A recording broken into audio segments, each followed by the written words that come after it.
Menara lonceng tinggi Gereja Saint Onufrius. Abdi dihandapeun menara lonceng. Leuwih tepat dina lintel antara menara lonceng jeung wangunan candi. Ecological jero dina tembok beulah katuh. Bata ditendeun dina satengah bunderan. Bata kualitasna rendah beda-beda dina ketebalan sareng ukuran. Kualatan eta sims antara bata anu lega. Relungna dipeser. Saperto sesa rohangan interior. Henteu eces naha nice ukuran sareng bentitu kieu diperyogikan di jero menara lonceng. Di sisi sejen aya petikan jeung lengkah ka luhur. Petikan ieu henteu simetris kana ceruk.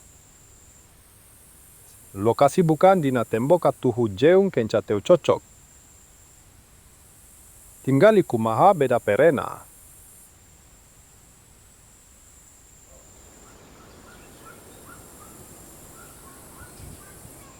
Aya oge beda di luhur. The vaults henteu simetris. Kolong oge henteu cocok dina ukuran sareng lokasi.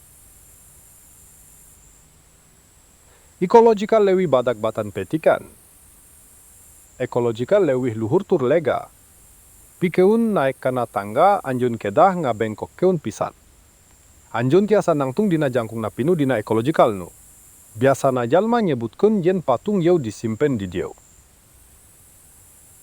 Tapi hayu urang nempo gereja ti luar. Henteu aya relung dina tembok luar menara lonceng. Henteu aya relung pikeun patung dina adul wangunan. Henteu aya niche tunggal dina tembok sisi luar. Henteu aya ceruk dina tembok di sisi altar. Aya oge henteu nice pikeun patung di jero candi. Sakara umum teu aya tempat anu sami pikeun patung ukuran manusa. Hiji-hijina ceruk aya dina petikan handapeun menara lonceng.